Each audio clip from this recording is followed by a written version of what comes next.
Um pedido de CPI para investigar o esquema de fraude e também desvio de dinheiro do INSS.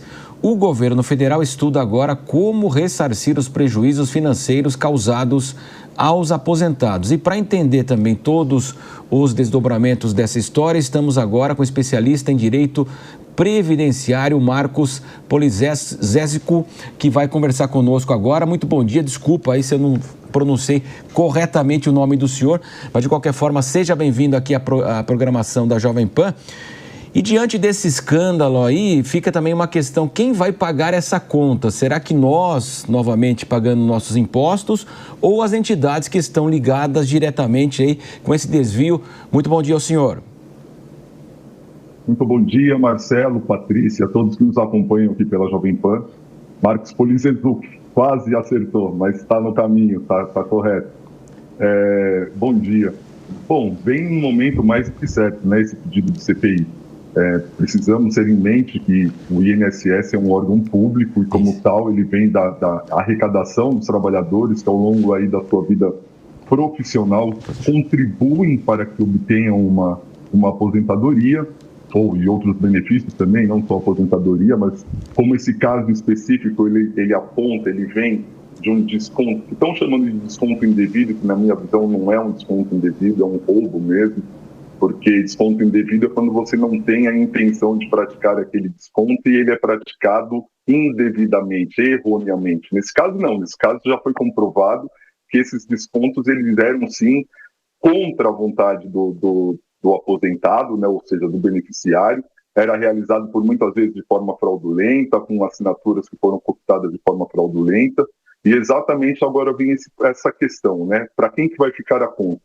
Se de um lado esse esquema que foi descoberto agora, diz que a investigação começou há mais de 3 anos, ou seja, nós já estamos em 3 anos de investigação e agora foi se apurado, derrubando o presidente do INSS, procurador-geral e outros servidores e até agentes externos ao próprio órgão do INSS, o correto seria que essas associações, ditas associações, sejam elas associações profissionais, associações sem fins lucrativos que para facilitação de captação de recursos para esses aposentados, que foram os grandes causadores, de fato, aos cofres do INSS, que fique com a conta, nada mais justo.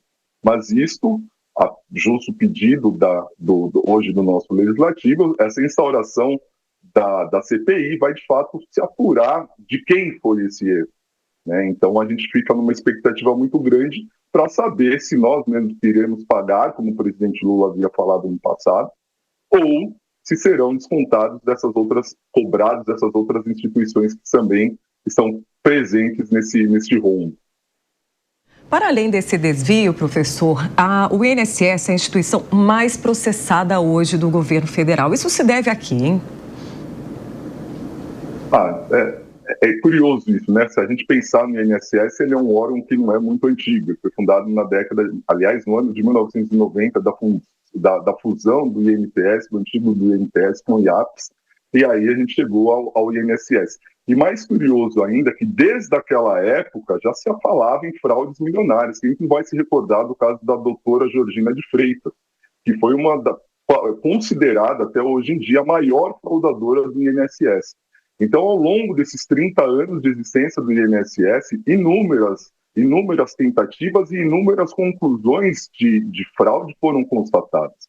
Então, quando se fala num órgão que tem, entre aspas, uma facilitação, uma capacitação de recursos fácil, porque ele vem descontado em contra-cheque do trabalhador, e esse cofre tende a aumentar com o tempo, é óbvio que vem aquelas pessoas por trás, né, os grandes olheiros, que estão de olho, sempre pensando qual que vai ser o próximo golpe, e se aproveitar dessa fortuna a custa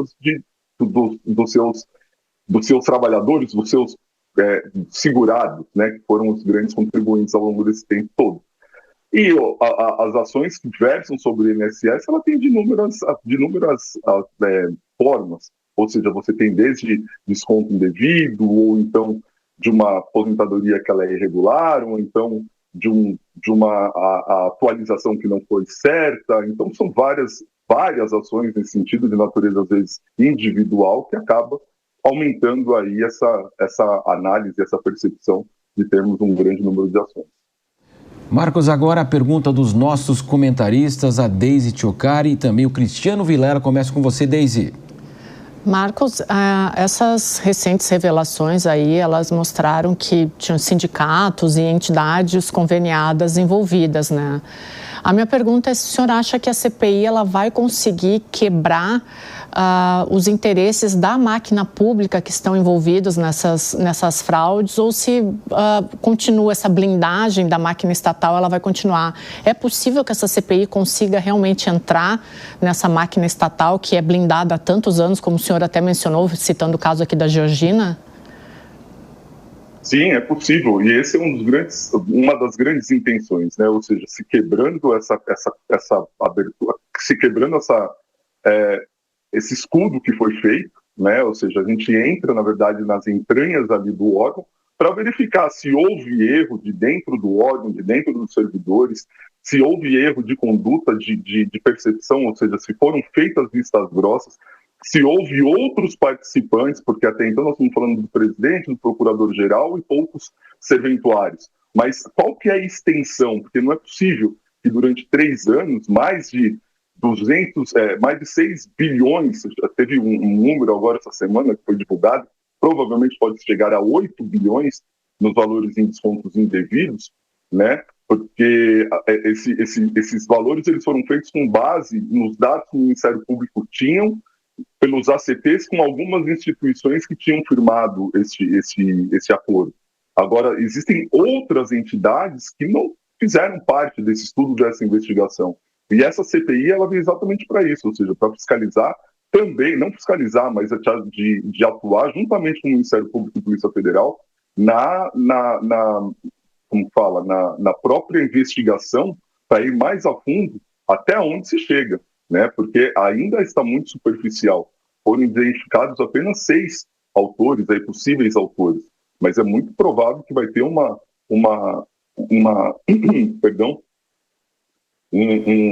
desdobramento muito maior do que esses 6 servidores. Vilela? Marcos, bom dia.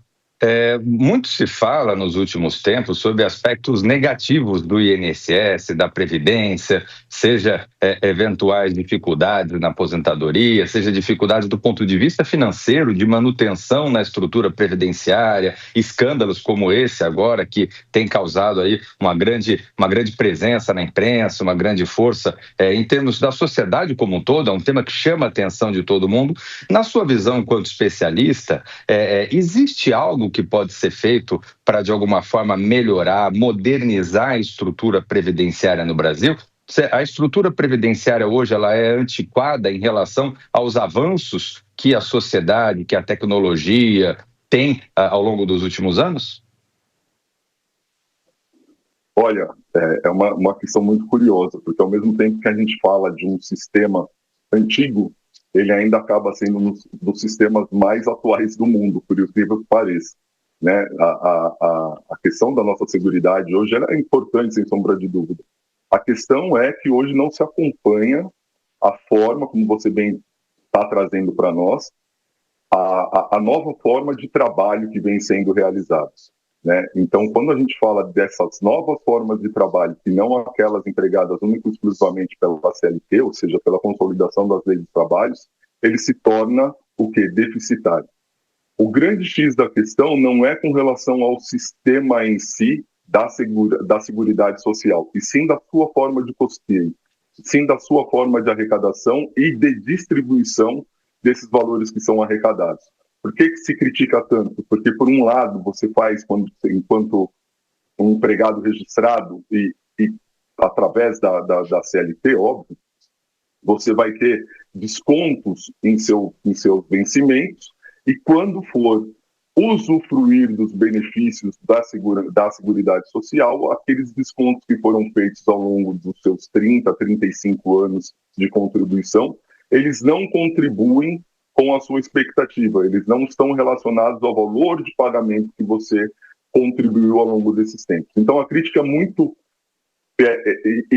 ao meu ver, legítima com relação à forma dessa distribuição, porque não há um acompanhamento na mesma proporção que há no desconto, ou seja, você paga sobre X e recebe sobre Y, o que acaba gerando uma certa indignação com os contribuintes ao longo desses 30 e 35 anos. A outra questão também de grande negatividade é que a cada 10, 15 anos, ou a cada mudança de governo, podemos falar dessa forma, há um novo entendimento que vai se modificar as regras de contribuição ou as regras para a obtenção de determinado benefício. Então, essa insegurança que o próprio governo, que a própria instituição acaba trazendo desde a sua criação, digo, desde 1990, é o que faz levar a população a um estado de insatisfação, um estado de insegurança.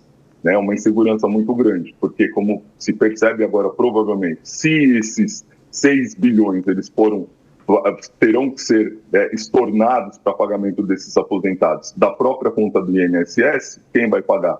São os próprios contribuintes do INSS, porque será retirado daquele fundo, será retirado daquela conta.